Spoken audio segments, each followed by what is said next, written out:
പ്രമാണം നൽകി നിങ്ങൾ പരസ്പരം സ്നേഹിക്കുവിൻ, നിങ്ങൾ പരസ്പരം സ്നേഹിക്കുവിൻ. സ്നേഹമാണ് ദൈവം എന്ന് പഠിപ്പിച്ചു. ഈ ദൈവത്തെ ആരും ഒരിക്കലും കണ്ടിട്ടില്ല. ഈ ദൈവത്തെ കാണാത്തത് കൊണ്ട് ഈ ദൈവത്തെ ഓരോരുത്തരും തനിക്കിഷ്ടം പോലെ ദൈവത്തെ അവതരിപ്പിച്ച് ദൈവത്തെ വ്യാഖ്യാനിച്ച് ആ ദൈവത്തിൽ ആശ്രയിച്ച് അങ്ങനെ വന്ന് നിൽക്കുമ്പോൾ ഓരോരുത്തരുടെ കാഴ്ചപ്പാടിനനുസരിച്ച് ദൈവത്തെ അവതരിപ്പിച്ചു. അങ്ങനെ കലഹവും ഭിന്നതയും മനുഷ്യർ പരസ്പരം കലഹിക്കുകയും ചെയ്യുമ്പോഴാണ് ക്രിസ്തു വന്ന് പുതിയ പ്രമാണം നൽകിയത്. ദൈവം സ്നേഹമാണ് എന്ന് പഠിപ്പിച്ചു. നിങ്ങൾ പരസ്പരം സ്നേഹിക്കുവിൻ, നിങ്ങൾ 2-3 പേർ ഒരുമിച്ച് ചേരുന്നെടുത്ത് അവരുടെ മധ്യത്തിൽ ഞാൻ ഉണ്ടായിരിക്കുമെന്നെല്ലാം പറഞ്ഞ സ്നേഹത്തിന്റെ പുതിയ പ്രമാണം ക്രിസ്തു ലോകത്തിന് നൽകി. മനുഷ്യരെല്ലാം ദൈവത്തിന്റെ ഛായയിൽ സൃഷ്ടിക്കപ്പെട്ടവരാണ്. ആ എല്ലാ മനുഷ്യരും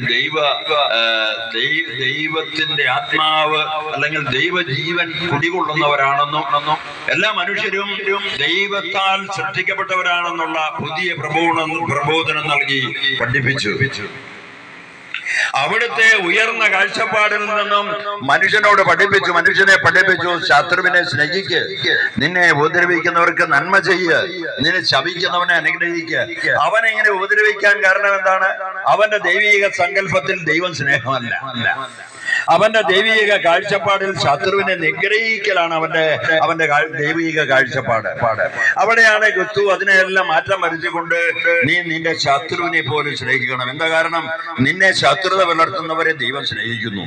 അവൻ യഥാർത്ഥ ദൈവത്തെ അറിയില്ലാത്തതുകൊണ്ട് അവൻ നിന്നോട് ശത്രുത പുലർത്തുന്നു. എന്നാൽ നീ ആ പൂർണ്ണനായ സ്നേഹമായ ദൈവത്തെ അറിയുന്നത് കൊണ്ട് ആ നിന്നോട് ശത്രുത പുലർത്തുന്നതിന്റെ ഉള്ളിലും ദൈവമുണ്ട്, അവനെയും ദൈവം സ്നേഹിക്കുന്നു എന്നുള്ള ബോധ്യമാണ് കർത്താവായ യേശു ഇത് പഠിപ്പിക്കാൻ കാരണം.